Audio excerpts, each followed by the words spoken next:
Isa pa magandang balita lalo para sa mga OFW. Plano ng pinakamayamang bansa na bawasan ang remittance fee pagsapit sa taong 2017. Pero ayon po sa ilan, hindi ito gaanong makatutulong. Saksi si Claire Delfin.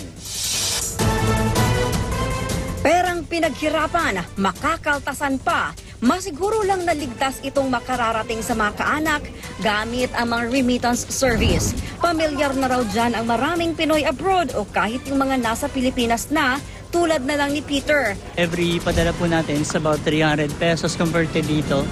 Sometimes, depende rin sa value ng perang pinapadala, minsan umabot mga 1,000. Ganun. So, sa akin kasi 1,000 sa big money na rin naman. Hindi birong halaga pa naman ang natatanggap na remittance ng Pilipinas mula abroad.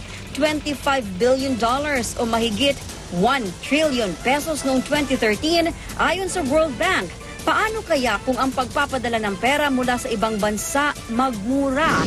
Yan mismo ang matagal ng plano ng G20 na binubuo ng 19 na pinakamayayamang bansa sa mundo, dagdag pa ang European Union. Hindi tiyak kung gaano kalaki ang mga remittance mula sa mga ito, pero kabilang dyan ang Amerika, malalaking bansa sa Europa, ang Japan at China at iba pang lugar kung saan maraming Pilipino. Noong 2011, nagkasundo ang mga itong ibaba sa 5% mula 10% ang remittance fees mula ngayong 2014. Nagawa namang ibabayan sa 7.9% na lang, pero plano ng mga itong habulin ang 5% target sa 2017.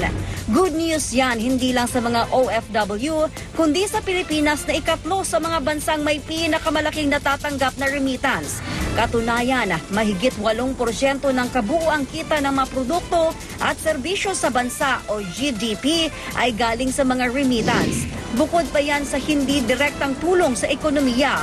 Ang dagdag na paggastos ng pamilya ng mga OFW nakakatulong sa mga negosyo at nakakalikha ng dagdag trabaho.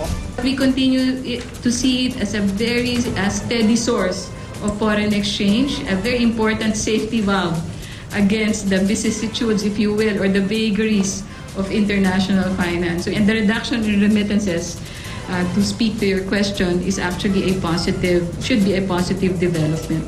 Pero sabi ng ilang OFW na aming nakausap, hindi talaga remittance fee ang nakakabawa sa halaga ng mapadala nilang pera, kundi ang halaga ng piso kumpara sa kanilang mga hawak na pera o exchange rate. Nitong linggo halimbawa, nagmahal o humina ang piso at bahagyan lang nakabawi ngayong Biyernes. Ibig sabihin, mas malaki ang mabibili ng mga dolyar ng mga OFW.